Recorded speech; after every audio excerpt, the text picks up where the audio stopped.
Welcome back, everybody, to this week's episode of Hello. Enough. We are very excited to have you all here. Very excited. And so this week, we are once again rounding the corner to our next Saint story. Yes. I believe this is the third episode of that series, I think. Anyways, so this... also, we've made it back into the studio, so those watching on YouTube... You can see. You can see. Those not watching on YouTube, just trust us that we are not in the same location for the last two episodes. It's nice. It's very nice. Nice. We have a key. We're and home. We're home, basically. We're home. Anyways, back onto the topic. This week we're going to be talking about Saint Euphrosynos. Yep. So many of you guys probably have seen his icon or know about him because it's normally hung up in the kitchens of most Orthodox Christians' homes. Yeah. Because he was Saint Euphrosynos the cook, right? So we have his icon right here for those on YouTube. If you can see that, I'm not sure how well that turns out on the camera, but he's right up there, hanging out with us today.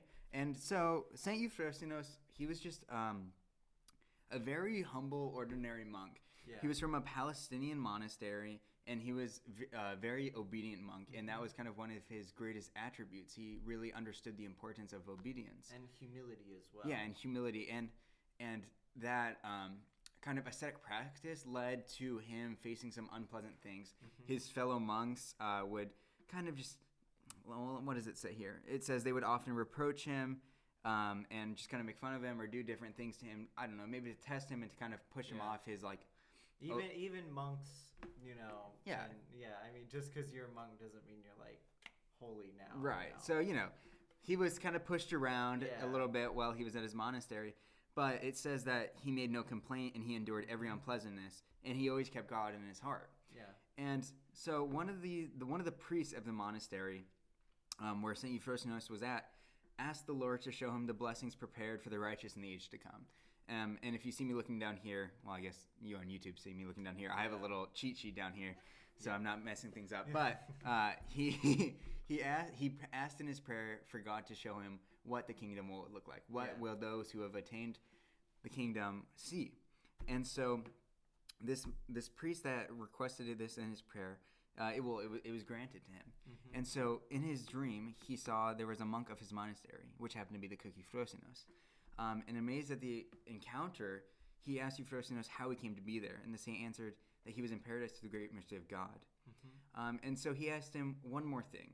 And he asked whether Euphrosynos would give him something from the surrounding beauty of paradise.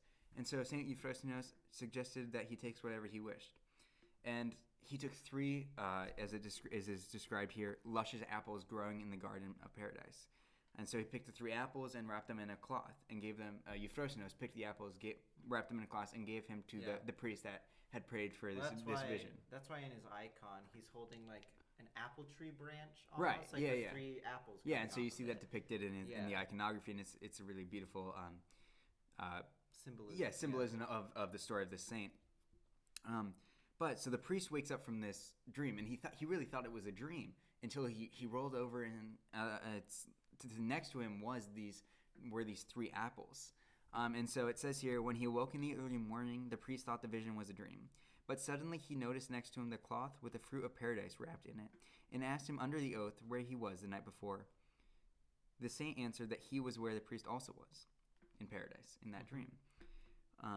Then the monk said that the Lord, in fulfilling the prayer of the priest, had shown him paradise and had bestowed the fruit of paradise through him, the lowly and unworthy servant of God, Euphrosynos. So through Saint Euphrosynos, the priest was, and through God, through Saint Euphrosynos, God showed this priest and answered his prayer, and he showed him paradise.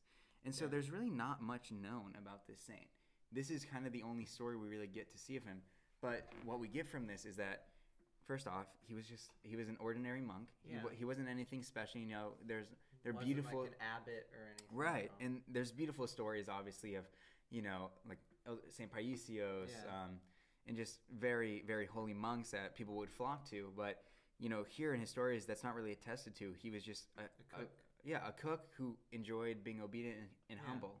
Well, and like the lessons I think we can all get from this story as well is that like, even when being humiliated or reproached or made fun of or anything, it can be really easy to like want to rise up and be like, I get you back now for the injustice you did to me. But through his saint story and many others, I mean, the path that they take is the one of humility and just not rising up against, but just counting it as a blessing from God to test their humility and their patience. Yeah. And I think that's just a beautiful testament. And, it's not, in this vision this priest had, it's not that St. Euphrosynos kind of got him back, but he kind of, in a sense, as kind of the onlooker is kind of like, I got you, know. And obviously that's not what happened, but kind of as an onlooker, you see that God will use you for all these, for whatever, and you just kind of have to roll with the punches or the blessings. And all that comes with it. And kind of to wrap up this saint story, as we were saying, nothing is too known about the monk. It says he left the monastery fleeing human glory. The monk left the monastery, and so they didn't even know where he went. Yeah. But the monks and the other people in this monastery, the priests and whoever else was there, kept his holiness alive in their hearts and would pray to him and held him very holy because he was such a holy man. And it says that they would cut up pieces of the apples that they got from paradise and give them out for blessings, and they would heal people. Yeah, they would heal people and all of that. And just quickly, before we kind of talk a little bit more about this, I wanted to read the hymn attached to him. So it says, "You lived in great humility in labors of asceticism and in purity of soul, O righteous Euphrosynos. By mystical vision you demonstrated the heavenly joy which you had found. Therefore make us worthy to be partakers of your intercessions." And that is just beautiful. And every saint has a hymn and a Politican song written for them when they're canonized. And I think that this one's just beautiful because it's short and sweet, just and humble, like Euphrosynos was, right? Yeah. And I think something we're trying to get at with kind of sharing this story is that, in a few of the other stories that we've shown, I shared with you guys, is that we don't have to be these crazy holy ascetic people. We don't have to go live on like a pillar like Saint Simeon the Silent, who we just celebrated, did, or go isolate ourselves in caves like Saint Erasmus Kefalonians and some of these other crazy saints. Obviously, that's how they found their love for Christ. But like Saint Euphrosynos, you can just be a humble cook and strive to be humble and obedient and always keep God in his heart. And it says here, he always kept God in his heart and in his mind. To take those those small instances that many of us dismiss or even get angry at of being made fun of and stuff, instead of seeing those as a bad thing, take them as a blessing from God, where I can grow in my spirituality through this now. I can learn my patience now. Yeah, of course. And that reminds me of a quote we just posted on the Instagram, by the way. So follow that up. Well, we will have just posted it when we were recording this, but go follow it at enough_videos_. It's on Instagram, and there you can see all of the little snippets we take from these videos, and you'll find the links to us on Spotify and Apple and YouTube. And anyways, a little shameless plug there. But to get back to it, the quote reads, before I say this, we don't know who wrote this quote or said this quote. It's unknown, but it says, "Obstacles are put in your way to see if what you want is really worth fighting for." And I think this kind of resembles St. Euphrosynos. While he was being reproached by his brother monks and all of this, he knew that God was testing him. He knew that, blessings will come through this. And I think us too need to realize that God sends us little temptations here and there. He never tests us beyond our strength, but he allows us to choose whether we want to fight it or fall. And I think that's something we all need to really take to heart, because he gives us those temptations or struggles to really find him, to seek him through them.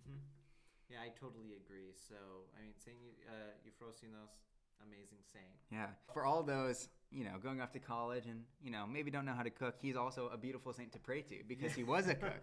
So, before you start on your culinary journey. Before you make your cup of noodles. Yep, or all of those. You can say a little prayer and remind yourself of St. Euphrosynos and bring the action of cooking to glorify God and all of that. Yeah. So even through cooking, St. Euphrosynos found that God was more than enough for him. Of course. And as God is always enough for everyone. Yes. With that, we'll see you all next week. God is enough.